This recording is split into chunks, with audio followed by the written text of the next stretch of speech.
Why does it make sense to say this? This is a braid, this is a braid, this is a braid, as well as this and this. As we can see, these hairstyles all look very different, even though they have the same general term. That's why they're further classified as a box braid, or a knotless braid, or a cornrow, or a Dutch braid, or a French braid. Also, let me just point out, this is clothing, this is clothing, and this is clothing. Clothing is a general term to describe what you put on your body, and yet it looks very different depending on the culture. So, for example, the same way it doesn't make sense to defend wearing an offensive Native American costume by saying, well, Asian people wore clothing too. You're not the first person to create clothes. It's the same way it doesn't make sense to justify wearing African American cultural braided hairstyle by saying, well, the Dutch had braid, the French had, Vikings had braid. Because as we just saw, those are not the same thing. It's just a general term. So instead of trying to use irrelevant points to justify appropriating a culture when they've clearly told you they don't like it and it's disrespectful, just stop and go wear those braids.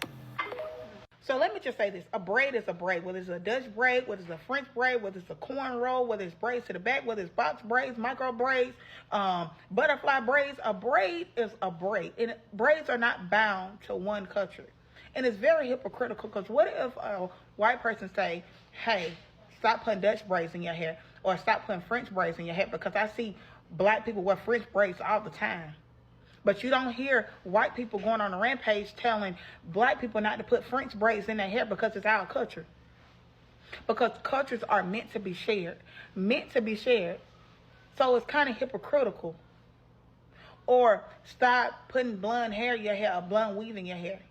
And let's not go on that rant of black people can go grow blonde hair. No, it's not common in black culture for black people to grow blonde hair. Yes, I have seen black people will grow blonde hair, but it's not common as it is in the white culture or white people, you know, with white people.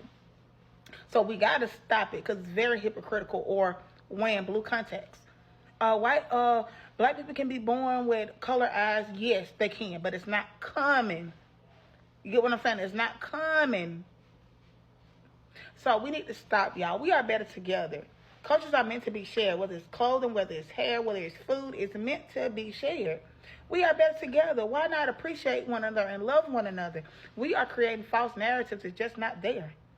That's how society wants us to be, in different groups, separated, culturally separated. So we can keep fighting, so we can keep hating one another, so we can keep killing one another. Y'all, we so much better together. So much better together. Remember, abundance, help with frizziness, dryness, hair breakage, hair tangling, and so much more. I love you guys. Bye.